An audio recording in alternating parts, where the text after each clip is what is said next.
જયકાર પ્રભુનો હોજો, પ્રભુનો જય જયકાર, પ્રભુનો જય જયકાર, પ્રભુનો જય જયકાર. હે ભગવાન ઉગાડી દો ને અમૃદયના દ્વાર, હે ભગવાન ઉગાડી દો ને અમૃદયના દ્વાર. જેથી કરીએ તમ વાણીનો અમે બધા સ્વીકાર. જય જયકાર પ્રભુનો હોજો, પ્રભુનો જય જયકાર, પ્રભુનો જય જયકાર, પ્રભુનો જય જયકાર. સંત માર્કના શુભ સંદેશમાંથી પાઠ અધ્યાય 1 કડી 29 થી 39. પછી સભાગૃહમાંથી નીકળીને તેઓ યાકૂબ અને યોહાનને લઈને સિમોન અને આંદ્રિયાને ઘેર ગયા. સિમોનની સાસુ પથારીવશ હતી અને તરત જ લોકોએ ઈસુને તેની વાત કરી. ઈસુએ પાસે આવીને તેને હાથ પકડીને બેઠી કરી, એટલે તેનો તાવ ઉતરી ગયો અને તે તેમની સેવા કરવા લાગી. તે દિવસે સાંજે સૂર્યાસ્ત થયા પછી લોકો જે કોઈ માંદા અને અપદૂતગ્રસ્ત હતા તે તેને હાથ પકડીને બેઠી કરી, એટલે તેનો તાવ ઉતરી ગયો. બધાને ઈસુની આગળ લઈ આવ્યા અને આખું શહેર બારણે ઉભરાયું. ઈસુએ ઘણા જાતના રોગ મટાડ્યા અને ઘણા અપદૂતો પણ કાઢ્યા, પણ તેમણે અપદૂતોને બોલવા ન દીધું, કારણ ઈસુ કોણ છે એની તેમને ખબર હતી. બીજે દિવસે પરોઢીએ હજી અંધારું હતું. ત્યાં જ ઈસુ ઉઠીને બહાર ચાલ્યા ગયા અને એકાંત જગ્યાએ જઈને પ્રાર્થના કરવા લાગ્યા. પણ સિમોન અને તેના સાથીઓ તેમને શોધવા નીકળી પડ્યા અને મળ્યા એટલે તેઓએ તેમને કહ્યું, બધા આપને શોધે છે. ઈસુએ કહ્યું, ચાલો આપણે બીજે જઈએ, બાજુના ગામડામાં જઈએ. મારે ત્યાં પણ શુભ સંદેશની ઘોષણા કરવાની છે.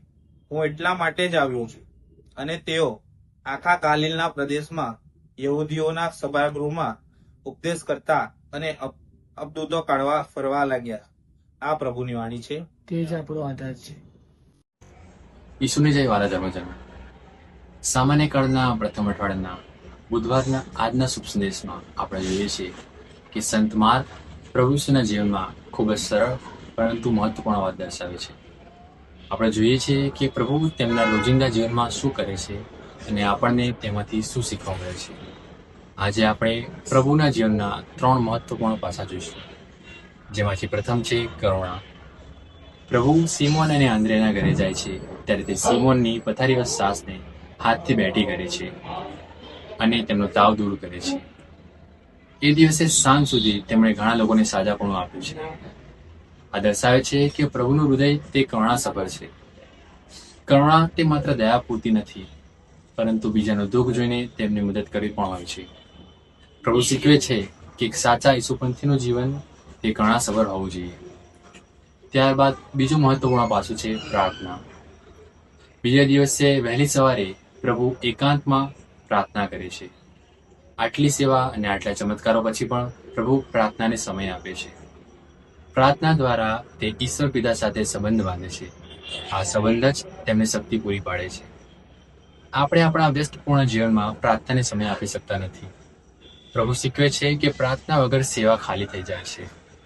પ્રાર્થના જ આપણા હૃદયને મજબૂત કરે છે અને દરરોજ નવું જીવન આપે છે. ત્યારબાદ ત્રીજું મહત્વપૂર્ણ પાસું છે મિશન. જ્યારે બધા ઈસુને શોધી રહ્યા છે ત્યારે ઈસુ કહે છે કે મારે બીજા ગામડે જવું છે, શુભ સંદેશનો પ્રચાર કરવો છે, તે માટે જ હું આવ્યો છું. પ્રભુ એક જગ્યાએ અટકતા નથી, પરંતુ ગામે ગામે જાય છે, શુભ સંદેશનો પ્રચાર કરે છે અને લોકોને સાજાપણું આપે છે.